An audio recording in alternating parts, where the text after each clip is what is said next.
Hello and welcome in study home. Recently Pakistan ने अपना नया विवादित मैप जारी किया है। विवादित इसलिए क्योंकि इन्होंने भारत के 3 बड़ी टेरिटरी जम्मू कश्मीर, लद्दाख और जूनागढ़ को अपने क्षेत्र का हिस्सा बताया है। क्या है पाकिस्तान के इस नए मैप की सच्चाई, जानेंगे इसके बारे में बहुत कुछ।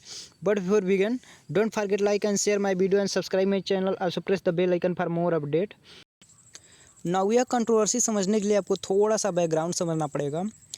जब हमारा देश आज़ाद नहीं हुआ था तब इसे ब्रिटिश इंडिया के नाम से जाना जाता था। ये पूरा एरिया आप जो देख रहे हैं, ये जिसमें बांग्लादेश शामिल है, पाकिस्तान शामिल है, इवन श्रीलंका भी शामिल है, इसे ब्रिटिश इंडिया के नाम से जाना जाता था। जब ब्रिटिश हुकूमत भारत को छोड़कर जाने लगी तब मुस्लिम लीग ने भारत के सामने एक डिमांड रखी कि वो अपना एक अलग ही देश चाहते हैं। तो उस समय जो भारत में रियासतें थी वो छोटी बड़ी करीब 562 रियासतें थीं। तो भारत में कौन सी रियासत मिलेगी या नहीं मिलेगी, यह भारत के सामने एक बहुत बड़ी चुनौती थी।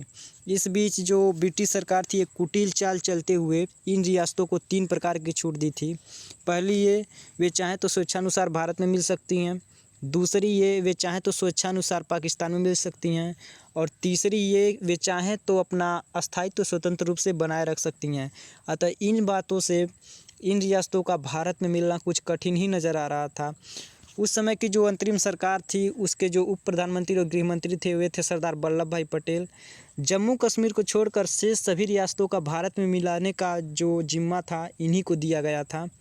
लॉर्ड माउंटबेटन ने सरदार वल्लभ भाई पटेल के अधीन राज्य विभाग का पुनर्गठन किया और कहा कि आप जाइए इन रियासतों से बात कीजिए, देखिए कौन सा रियासत किस देश के फेवर में है।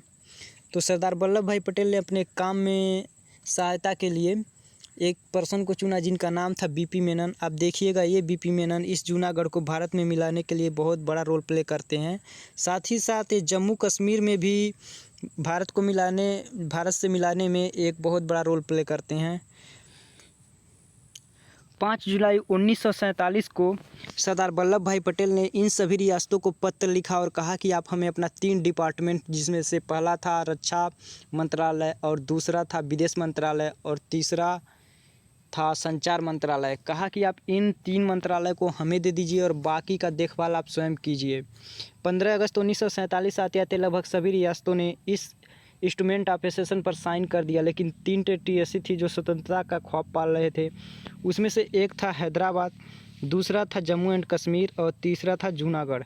आपको पता होगा जो हैदराबाद था इसको भारत में पुलिस एक्शन के द्वारा भारत में मिलाया गया, जिसका नाम गया था ऑपरेशन पोलो।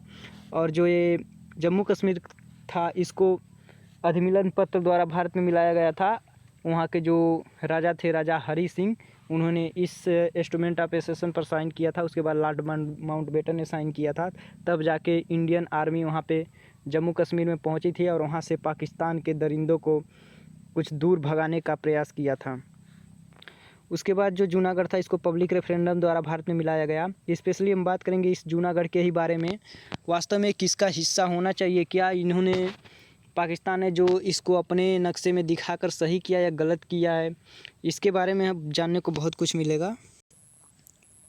जूनागढ़ पश्चिम भारत सौराष्ट्र की एक बहुत बड़ी रियासतों में से एक थी।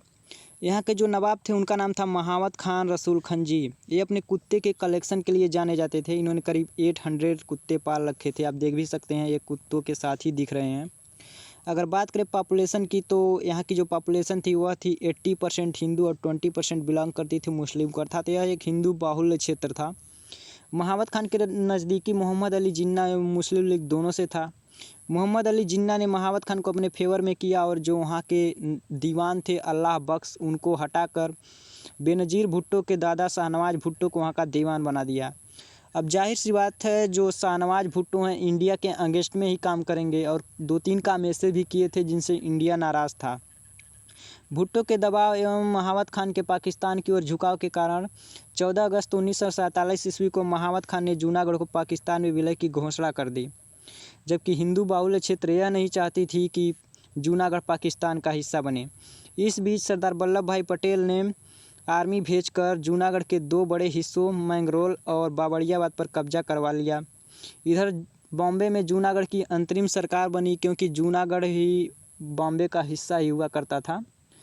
उस समय जो महात्मा गांधी के पोते थे समल गांधी, उनके नेतृत्व में जूनागढ़ को इंडिया में मिलाने की जो आंदोलन थी उसको तेज कर दिया गया। इस आंदोलन को देखते हुए महावत खान कराची भाग गए। अब जूनागढ़ के शासन की कमान शाहनवाज भुट्टो के हाथ में पड़ी। शाहनवाज भुट्टो भी ज़्यादा देर तक शासन नहीं कर पाए। करीब 2 ही हफ्ते में इनकी हालत ख़राब हो गई। इस बीच जो बीपी मेनन थे, जो मैंने आपको पीछे बताया है, वह कूटनीति का सहारा लेते हुए शाहनवाज भुट्टो से बात किया और कहा कि अगर आप इस वक्त हिंदू बाहुल्य क्षेत्र को पाकिस्तान में मिलाएंगे तो युद्ध हो सकता है। जो शाहनवाज भुट्टो थे वे बीपी मेनन की बात को स्वीकार किया और कहा हाँ, युद्ध तो हो ही सकता है। इसलिए शाहनवाज भुट्टो ने जूनागढ़ को पाकिस्तान में विलय की घोषणा को खारिज करते हुए जूनागढ़ को इंडिया में मिलाने की घोषणा कर दी। अब सरदार वल्लभ भाई पटेल ने इंडियन आर्मी भेजकर जूनागढ़ पे कब्जा करवा लिया। इंटरनेशनल लेवल पे इंडिया का क्रिटिसिज्म ना हो, इसके लिए सरदार वल्लभ भाई पटेल ने पब्लिक रेफरेंडम की योजना बनाई और जो रेफरेंडम की डेट फिक्स हुई वह थी 20 फरवरी 1948। वोटिंग कराया गया। लगभग 2 लाख लोगों में से केवल 91 लोगों ने पाकिस्तान के फेवर में वोट किया और भारत के फेवर में वोट पड़े 99.95%। यह रेफरेंडम जो 5 की छोटी बड़ी 5 और टेरिटरी थी उसमें भी कराया गया, जिसमें 39% लोगों ने पाकिस्तान के फेवर में वोट किया। इस प्रकार जूनागढ़ भारत का हिस्सा बना। पाकिस्तान के नए मैप को समझने के लिए आपको ये जम्मू कश्मीर का मैप समझना होगा। ये एरिया है पीओके, पाक ऑक्यूपाई कश्मीर। पाकिस्तान ने जब जम्मू कश्मीर भारत का हिस्सा नहीं हुआ करता था उससे पहले इसे ऑक्यूपाई कर लिया था। यह है आज़ाद जम्मू एवं कश्मीर। पाकिस्तान इसे आज़ाद तो कहता है, लेकिन यहाँ के जो प्राइम मिनिस्टर हैं वो भी पाकिस्तान के हाथ के ही कठपुतली हैं। यह है अक्साई चीन। चाइना ने 1962 ईस्वी में हम पर अटैक करके इस एरिया को ऑक्यूपाई कर लिया था। और यह है सकुलगम इलाका, जो पाकिस्तान ने चाइना को दान में दे दिया था। अभी के लिए जो मार्क किया हुआ एरिया देख रहे हैं ये है जम्मू एंड कश्मीर। यही एरिया बस इंडिया के पास है। अभी के लिए हुआ क्या है,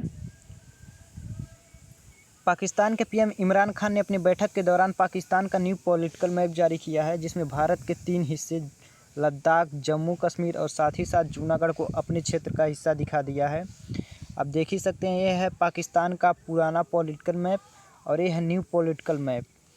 इस पुराने पॉलिटिकल मैप में जो जम्मू कश्मीर है वो पाकिस्तान का क्षेत्र नहीं है, लेकिन इस नए पॉलिटिकल मैप में जम्मू कश्मीर को भी पाकिस्तान ने अपने क्षेत्र में दर्शा दिया है।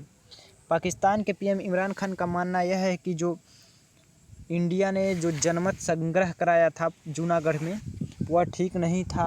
इंडिया ने ज़बरदस्ती जूनागढ़ पे कब्जा किया है, लेकिन ये यह नहीं कह रहे हैं कि इन्होंने वहाँ के जो नवाब थे और जो दीवान थे उन पर दबाव डाल के जूनागढ़ को पाकिस्तान में विलय कराने की कोशिश की, जिस पर भारतीय नेताओं ने कड़ी प्रतिक्रिया देते हुए इनके मंसूबा पर पानी फेर दिया।